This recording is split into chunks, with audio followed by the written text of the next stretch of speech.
Humans have had a close relationship with animals for thousands of years. Scientists agree the domestic dog has been a trusted pet for around 15,000 years.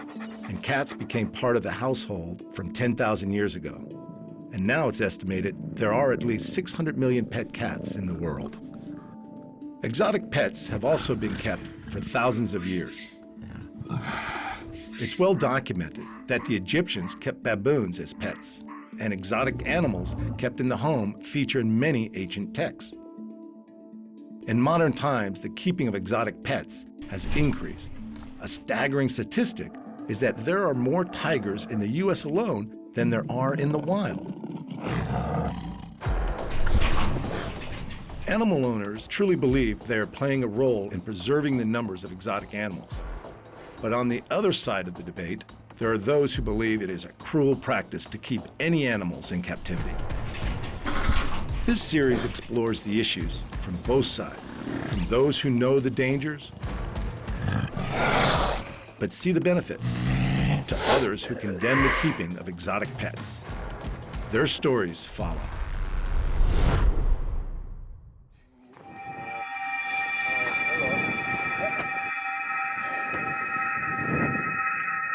You can go take him over to the log there, Chris. In the course of raising animals and having certain ones, sure, I've gotten bit before. You can't be in it 50 years and not have had an incident here or there for whatever reason it might have been at that time. And generally, it's been my own fault. Here, come here. Easy, easy. See, that's him. He's actually very happy about that.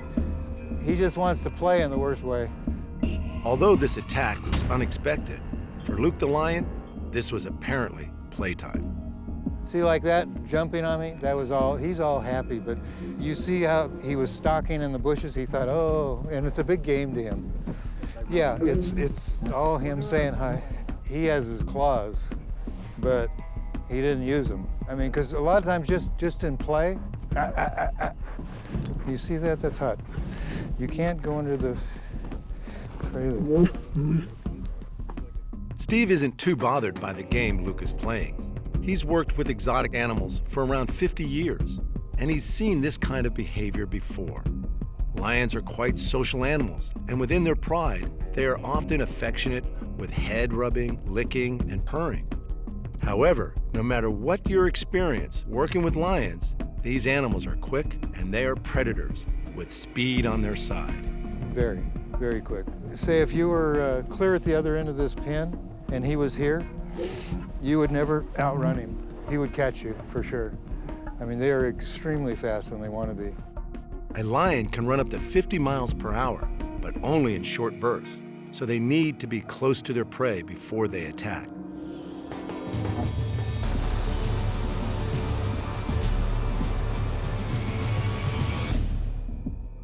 But generally, lions are a sleepy bunch, and they like to lay around with their pride for around 18 hours a day. They look at us as the dominant member of whatever species. We're talking about lions, so it's lions. They want to do what they do to their fellow lions. We just don't like it when they bite and claw us, so we curtail that. Hi. Yes. Chris Edrington works alongside Steve Martin, training animals to work in film and television. This is a job that requires incredible skill, knowing what makes these beasts tick. Easy. He's like a teenage boy. They stretch the limit sometimes. It's the energy you see is a lot of that. By the time they're 5 or 6, they're much more mellow. They might be more mellow as they get older, but getting up close to a lion isn't for the inexperienced. If you didn't know what you were doing, it could be very dangerous. I mean, because you got to watch that. He'll jump up and grab it. Oh, he's watching the rabbit in the sky. Oh no, he eventually would jump at it and go crunch, crunch. The boom is a great game for Luke. Luke is an experienced animal actor, so the boom is a familiar sight. But Steve knows he needs to keep the boom well away from Luke's reach. This is all part of professional animal training, and Steve Martin is one of the best trainers in the business. See, we teach them a mark. It gives them a place to go to. Like if the director said, we need him to come out from behind the bush and come stop there and then run off, we teach him a mark so we can call him to an exact spot. And I tell him, all right, and then Chris would call him off. If you watch a lot of shows, you'd start picking up on that, oh, okay, I get it now. Because you see him come up, skid to a stop in an exact spot. Usually it's always a trained behavior to go to that. When it comes to training, it's all about repetition. If you want to train a lion to perform on cue, it needs to be second nature for them. As they get older and as they learn stuff, no, go on. He wants to rub on me and say hi. As they get older and they learn stuff, they learn how to learn. And where that might have taken us 20 or 30 times of doing it before he goes, I got what you want now. You notice how he went out and got on it right away? After a while, you get on set and they go, oh, can he do this or that? And I say, well, he doesn't really know us. Give us a few minutes. And usually we can get him to do it. Lions have been used in the film industry for many years, from Leo, the MGM lion, and the black and white era, to a wide variety of blockbusters still being made today. When the lion forgot his lions. Maybe he was tired of retakes, but he suddenly turned on Bickford and gave him a bad mauling. To Bickford, however, it was all in a day's work. Lions have long been associated as the fierce aggressor in popular culture. But there's also a softer, more endearing side, as well as being the star of slapstick comedy. In the business we're in, we don't say they're pets, they're working creatures, even though we have a very strong attachment with them and them with us. Usually we always try to get an animal and hand raise it, because it's not like getting an animal, oh, this one's no good, we'll get rid of him, get another one, yeah, get rid of him. Usually when they come to us, they're here to stay. I mean, we do this as a business, and also, you know, I've been in it, I hate to even admit, since 1967. So I've been in it a lot of years, and you know, we like our animals. We spend a tremendous amount of time. These guys are here every day, 7 days a week, and I have other trainers too that are very dedicated to all of them. So you build up really strong bonds and relationships with these guys, as you can see. Luke was donated to Steve as a baby from a park in South Carolina. So this young cub has grown up with Steve by his side. This relationship makes it hard to believe that in the wild, a lion can be so dangerous. Oh yeah, he'll be a real good animal. He's, you know, like you can see how excited he is all the time. As he gets older, hopefully the excitedness will settle down a little bit, because I've been gone for 3 weeks, so this is pretty normal for him to constantly want to greet you. Oh, I know, it's okay, just relax. No, wait. The relationship between Steve and Luke, like all Steve's animals, is one of great respect. But for Steve, he prides himself on being able to create such a wonderful bond with his movie stars. I'm relaxed, but I'm also aware of what's going on. I mean, there's a lot of people that really think they know what they're doing and don't. I mean, unfortunately, a lot of the private sector that do have animals, you know, they get these animals and they raise them as babies, and they're real rambunctious, and they think because my little girl was around it when it was this size, that she can be around it, my daughter, my son, or whatever, when they're full size. It's a whole different mentality. Animals, like humans, grow through varying stages of maturity. Playful when young, but when the predator instinct kicks in, these trainers need to be on their game. The cats are a bit more of a predator than a lot of animals. Like bears, for instance, they're not necessarily a real predator like these guys are, and they're a little more intelligent in that direction. Where these guys basically, they respond out of, you know, contact and well, their main drive is being fed for what they're doing. You see what he's doing right now? He's begging. He says, Chris, give me a piece. He's a good boy? No? No, quit. Juan Stewart is a vet with American Humane, and part of his role is to ensure the safety and well-being of all animal actors. I frequent sets and even the animal companies that provide these dangerous animals to the films. I've had experience and time around a lot of them. You can go back and forth, and you may have a moment where you're with someone who's very experienced, has the expertise, and you would say, I feel safe. I think the people around these animals are safe. And then you'll have a moment with someone else who doesn't have the experience or the wherewithal. And you know immediately that that animal poses a threat, potentially a lethal threat, to that person and the people around him. For Steve and his team of professional animal trainers at Working Wildlife, every animal is special, whether it's a big cat, chimpanzee, or even a bear. This is one of the top go-to companies for animals in high-end TV commercials and blockbuster movies. For such a setup, being vetted is important for their reputation. The American Humane, we have them come up all the time. They brought somebody from Australia, from New Zealand, and around the world, and they want to see how you handle your animals, because they have humane departments throughout the world.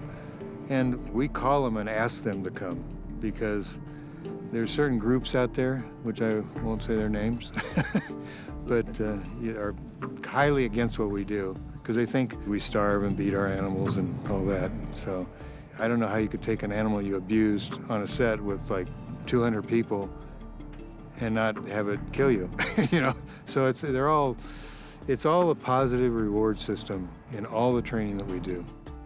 With so much experience, the Working Wildlife training is a slick operation. But for the animals, it's often about playtime and fun. They know there's a reward on offer if they hit their mark.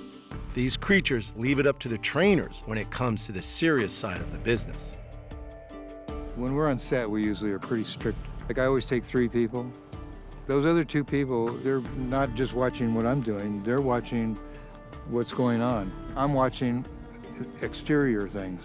And sometimes I'll see somebody, like with these guys here, if you had somebody, one person, you got 50 people here and one person out over there, like peeking behind a tree or something, they pick up on that right now. And right away you'll see them like this, uh-oh. I said, who's, and you can see them out there.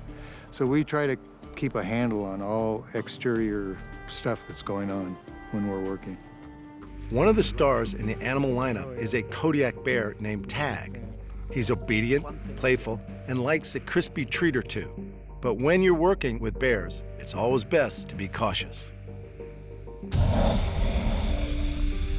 Bears can be very dangerous. I mean, under the wrong circumstances.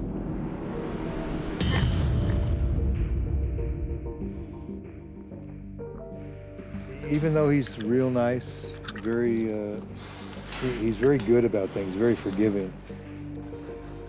No matter what, he's still a bear. You know, and you always have to take that into respect. You do the wrong thing and at the right time, and you could set them off for one reason or another. So we're very careful about what we do and how we do it, and we've actually had him in houses and various things. But you know, we go and check everything out before we are ever going to do a job in certain situations, and make sure it's safe for him and for the people. Tag is clearly one of Steve's most beloved bears, and he is so switched on that he's worked out it's very much to his advantage to be well behaved in order to get a few extra rewards. He's not real keen on chocolate usually. You like that? It's good. It's got peanuts in it. I mean, sometimes I offered him like a chocolate bar and he'll put his nose on it. Yeah. Well, bears are very, very smart, and you can teach them a lot of things. One of my favorites is lions. I really like the cats.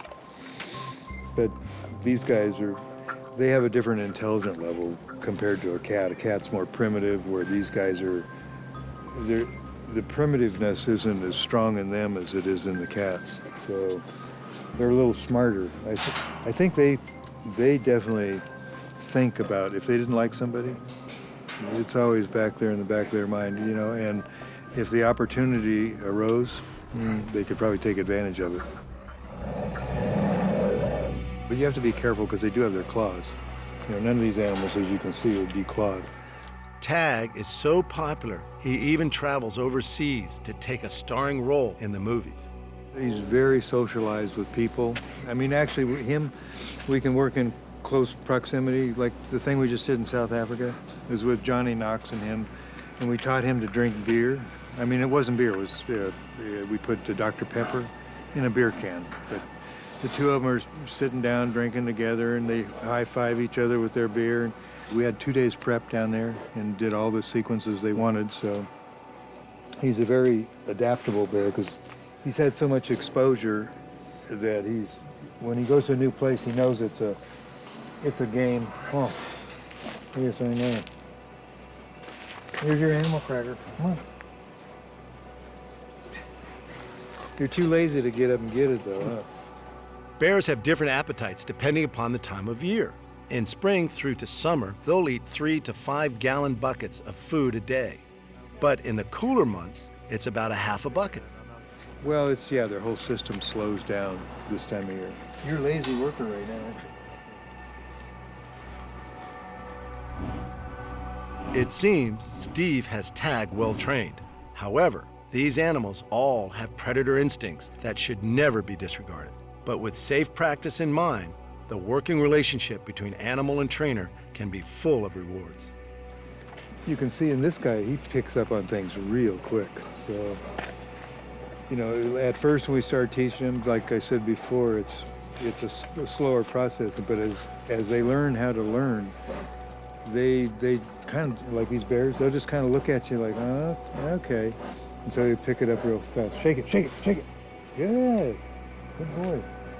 Good boy. The animals are always the #1 priority at working wildlife.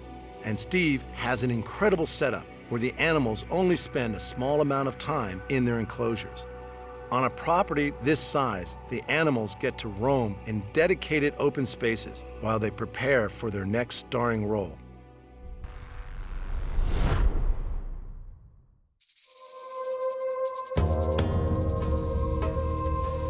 The fear of snakes is one of our most common phobias. But why do we have such an adverse reaction to snakes, even though most of us have never seen one in the wild?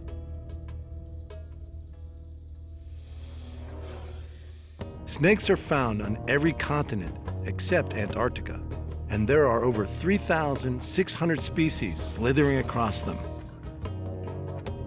Most are non-venomous, but the ones that are venomous can kill, which gives all snakes this bad reputation. However, John Cann and his snake-loving family find them irresistible.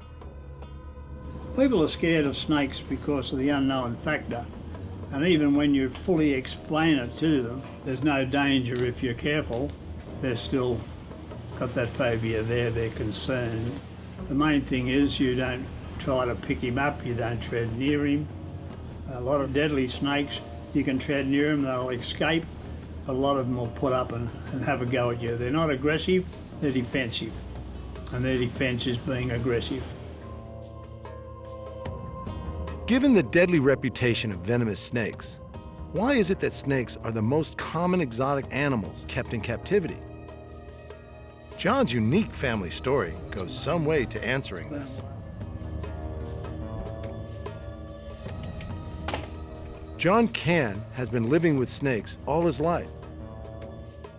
The Cann family has worked with snakes for almost 100 years, and John's father, George, took over the snake show at La Perouse from 1920, which is still operating today at the same site in Sydney, Australia.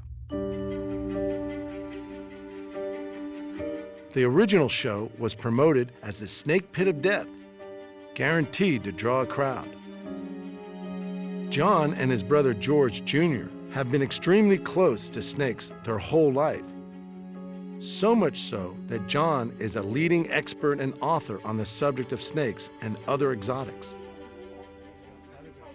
Since his retirement from the snake shows in 2010, John has had more time to concentrate on writing books about these cold-blooded reptiles that have fascinated him since childhood. Dad started when he came back from the First World War. He was still in the army in February 19. come back from France. There was nobody doing the snake show, and he was the snake man by then. So he went and caught a few snakes and set up the pit at the La Perouse. And Mum used to be the Cleopatra. She was the first snake show lady in Tasmania when she was 13. Mum worked on the same showground as Dad, and down the track they got married. Whenever Dad was bush, Mum used to do the show at La Perouse. Never with real bad snakes, I can assure you. She probably had pythons and a few black snakes. It's uncommon for exotic pet ownership to cross over many generations. But for John Cann, the handling of dangerous snakes is a family tradition. The collection of snakes includes some of Australia's deadliest species. We got most of our snakes from around here, but we used to travel the country a lot when we was getting snakes for milking. We used to go to different lake countries in New South Wales, down into Victoria. But generally speaking, we used to get local snakes. When they weren't using local snakes in the show, John and his dad regularly traveled into the countryside looking for new exhibits to include. When I was a kid, I was in a swamp at Nowra one time. I was probably about, 8, 9 year old. And Dad used to always hunt with his trousers rolled up around his legs, and he was in the water where this big black snake was. He was over 2 metres, thicker than your arm, and Dad was battling to get that snake in the bag, but he said, pull my trousers down. And before he knew it, I unbuckled his belt and pulled his trousers down. His trousers were floating in the bloody water, and he didn't see the funny side of it. Later on, he always said, roll me trousers down.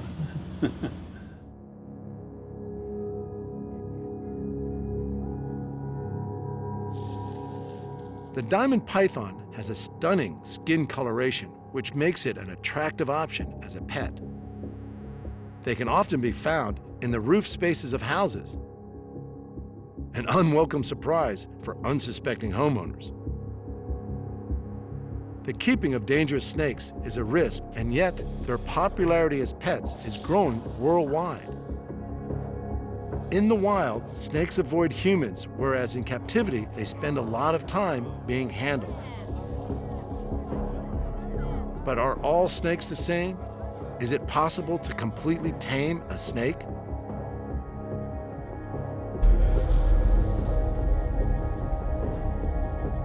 They all have their own temperament, whatever mood they're in, but some of our deadliest snakes do quieten down in captivity after a time, and people, in my opinion, carelessly put the venomous snakes around their neck. And as I photographed in one of my books, a friend of mine kissing a tiger snake, and that's the snake that killed him. So you can never be certain they're not going to bite even when they're quiet. I have had friends of mine in comas for weeks and weeks after bitten by a snake they reckon would never ever bite them. So.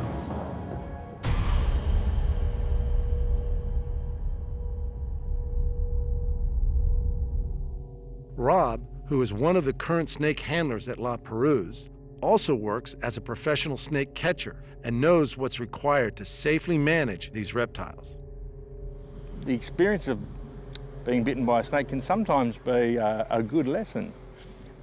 Best avoided, but I have been bitten by venomous snakes. Out of thousands of snake species, that are many of them are harmless, I could have been bitten by many harmless species. But I think what people are trying to ask is, have you been bitten by venomous snakes? And the answer is yes. It'd be sort of weird if you hadn't, in a way. To be so involved with snakes and never actually experience that part of.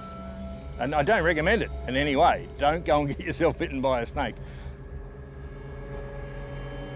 Our only highly venomous ambush predator is this historical snake. But it's got the worst name of any snake in history. This snake is called the death adder. One of the fastest striking snakes in the world. And they are quite venomous if you measure the toxicity of their venom. And the best way I can describe how venomous a death adder is by how many people used to die from its bite. The death rate from death adder bite before the invention of antivenom was apparently 50% fatality rate before the invention of antivenom.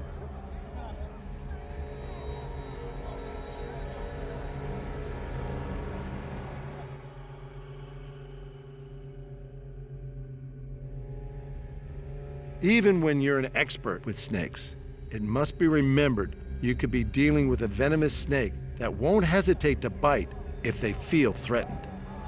John's dad survived the ordeal of being bitten by a tiger snake.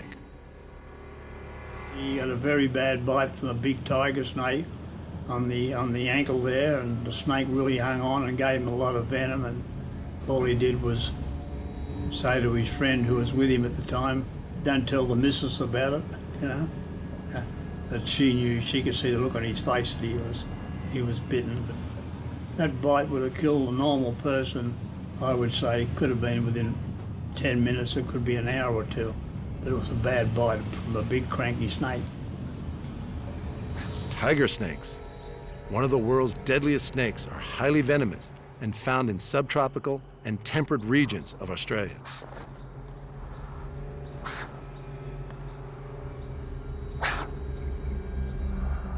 Tiger snakes are dangerous, but people do keep them as pets. They appear intimidating and fearsome, but it is mostly a bluff. Experts will say that you do need a high level of experience in snake handling before you even think about keeping a venomous species. Is a snake recommended as an ideal pet? As with most exotic animals, it requires a special kind of person that's prepared to provide the right environment for them to live in. But unlike a domestic cat or dog, a snake will never come looking for any affection from its human. If you like snakes, that's the only way you can call them a pet, because they'll never get to know you. A lot of people get the impression that snakes do know you. I don't believe it. They'll come to you when you open their cage or their door or whatever. They think you're going to supply them with food. Some snakes will bite you when they're really hungry by mistake, but soon let you go. We're talking about non-venomous snakes. But generally speaking, they make a good pet, you know, as long as you can look after them properly and you've got the right facilities to do so. Yeah, I would definitely say snakes make good pets. Depends on who you are, but they're more catered to somebody who has an interest in natural history. See, a dog or a cat is for people who just need something and it has to do something for them. With a reptile, especially a snake, it's more of an interesting creature from a scientific point of view. They're interesting in their reproductive biology, in their behaviour. They're low maintenance, so they actually make quite good pets. John Cant is a responsible owner with an enormous amount of experience. He has always been around snakes and other exotics, and in some way, this has definitely enhanced his lifestyle. Snakes evoke fear, but for John, they are a constant joy and a pet that in most cases are easily handled. Knowing how to handle a snake properly is important. Allowing them to move freely is recommended, as it will soon let you know if it isn't comfortable. You never restrict their movement. If I stopped him from moving, he would get cranky about it, maybe not bite me. If I held it long enough, he probably might. I don't know, I'm not going to try it out. But irrespective of that, you never restrict a snake from moving unless it's a venomous snake and you got him by the tail and you're trying to keep his head away from you. You hold them by the body. But as a so-called pet or that python, you don't restrict their movements. John's diamond python is from the python family, which are non-venomous and known as constrictors. Tightening slowly around their victim, constrictors coil their body around the prey until they are suffocated and ready to consume.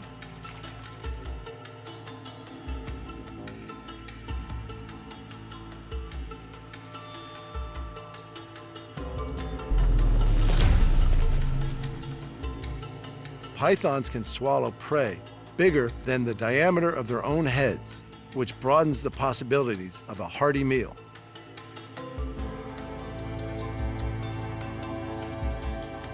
The snake pit at La Perouse provides the opportunity for the public to get up close and personal with some of Australia's deadliest snakes in a controlled environment.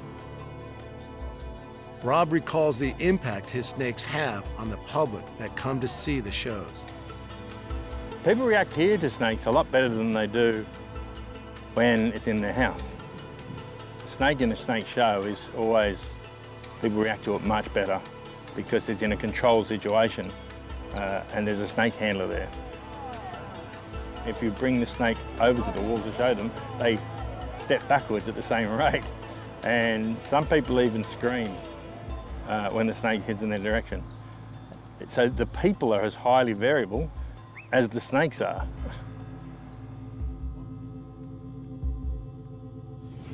Well, they're all very curious. I often used to get the impression at times that people are a bit disappointed you never got bitten, which is probably could have been true. I'd like to think I was wrong, but they're interested on the educational aspect of it. The shows at La Perouse have been entertaining people for generations. These days, the shows educate people about some of Australia's deadliest snakes that are kept safely tucked away in bags at the snake pit, waiting for their turn to draw gas from the spectators. As each snake is displayed, Rob explains the characteristics of the species and exposes some common misconceptions about snakes. Safety is always top of mind when working with these reptiles, and even though he knows their behaviors well, there is always the slim chance he could get bitten. They have to be respected at all times.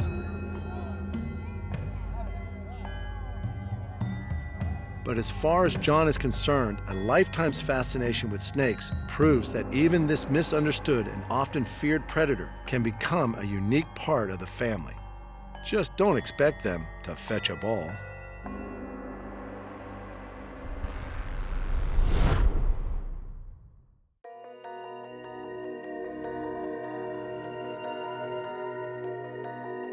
Australia's largest island, Tasmania, is home to some of the world's strangest animals.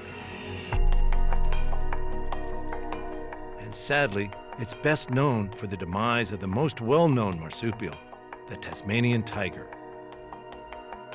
Extinct since the 1930s, it may come as a surprise that they were once kept as pets, but even this could not guarantee the species' survival.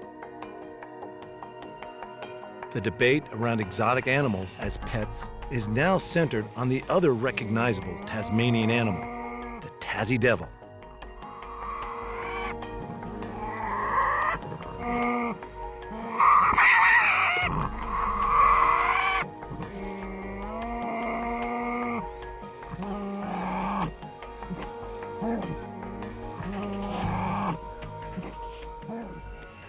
The keeping of native animals in Australia is a hot topic, but maybe the best opinion on this comes from someone who works with the devils every day. Alicia looks after a colony of devils, and one in particular is young Hurricane.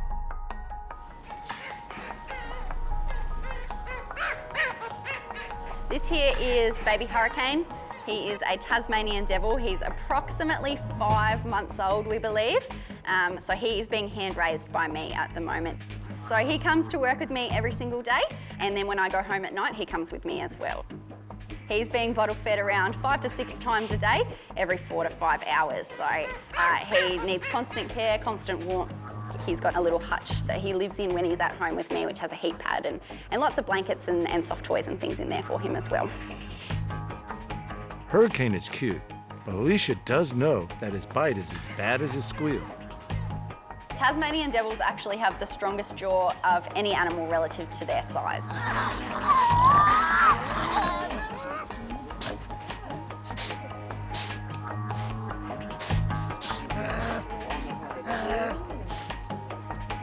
The second strongest jaw belongs to the tiger. Therefore, pound for pound, Tassie devils can actually bite you harder than a tiger.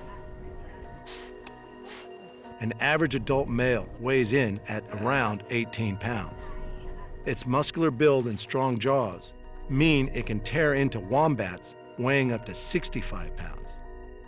You pop him down on the ground and it's natural instinct for him to want to chase you. So what he'll do is he'll chase me for as long as he needs in order to find my leg and climb back up my body. So he comes home with me and terrorizes my living room.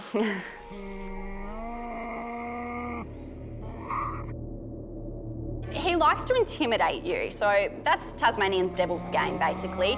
They like to open their mouth wide and show you their big teeth. They like to make really terrifying noises in front of your face.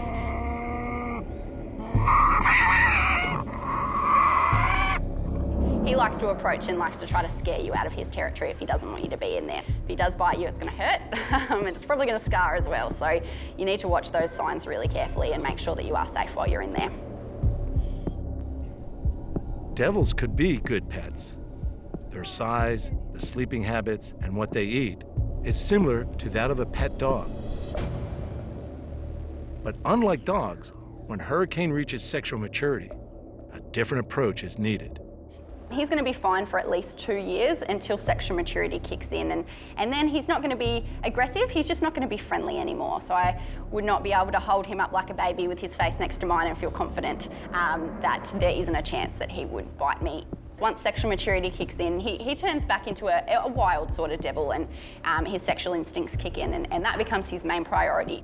If I enter an enclosure where a female is or where he can smell a female, then I then become a threat to his chances to having that female, and he does become a little bit more aggressive and will want to remove you from his enclosure. I actually hand-raised Hurricane's mum and dad, so I was comfortable with them for a long time. His dad was very comfortable with me until sexual maturity hit at around 2.5 years old. I could still pick him up, he'd climb up my leg and be happy to have a cuddle, just like your friendly dogs and cats at home, until about 2.5 years old. And then once he started to feel like a big boy, it became very unsafe to go in with him then.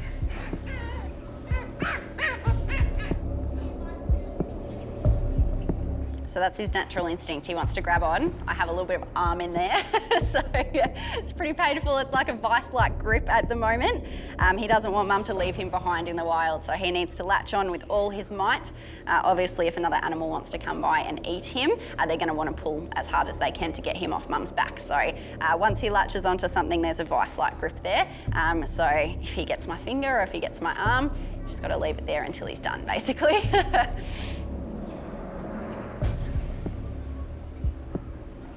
There's little doubt that the tight grip could cause serious injury. The devil's bite force is an obvious deterrent to human contact. It's less damaging, but when they're adults, you definitely don't want them to bite you. So you're always watching their behaviour to make sure that they're not showing any aggressive signs like that. As adults, if they were to bite you, it's usually just a warning bite. They'll bite you in an attempt to scare you, and then they're going to let go straight away. So they're not going to hold on, which is wonderful, because otherwise you could end up with some broken bones depending on where they were biting you if they really wanted to. Welding gloves is one good thing that you should always be wearing if you are going to have to handle the devil. It's not going to help you too much, but it's going to help a little bit. Holding them at the base of their tail is the safest place if you can get to it.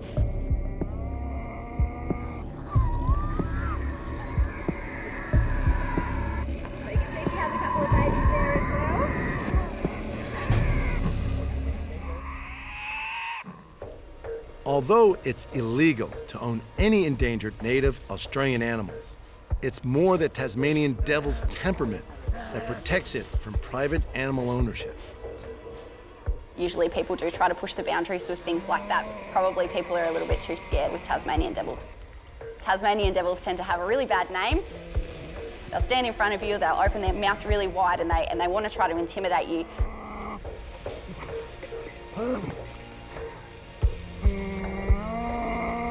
People will tend to see that sort of behaviour and tend to think, I don't want to go anywhere near that Tassie devil, so I don't think anyone really even wants to have them as pets, which is good. Sure, yeah, so Tasmanian devils, of course, you cannot have them as a pet. You can't have any native wildlife as a pet. The Australian government just does not allow you to do that. It encourages then people to illegally take those animals out of the wild, which you want to discourage, of course. So Tasmanian devils especially you cannot have. They're an endangered species. They're quite a tricky species to look after, and they're dangerous as well. So if you don't know what you're doing, if you don't know those warning signs as they get older, a lot of damage can be done to yourself, younger children, other animals and things like that as well.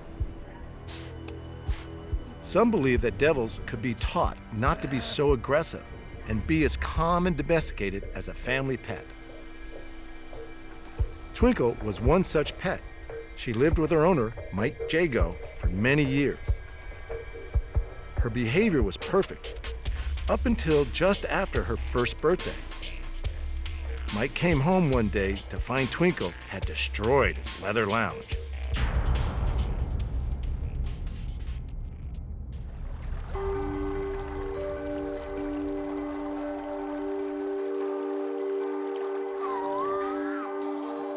When the thylacine died out, the Tasmanian devil took over the title of the largest known carnivorous marsupial. But where the thylacine's relatively docile nature made it suitable as a domestic pet, even hand-reared devils are far from safe to be around. Some experts say that had devils been domesticated for generations, they may have become more predictable and better behaved. Domestication may also help in saving the species. It is estimated that 90% of all devils in the wild are affected by an aggressive cancer which is threatening their existence.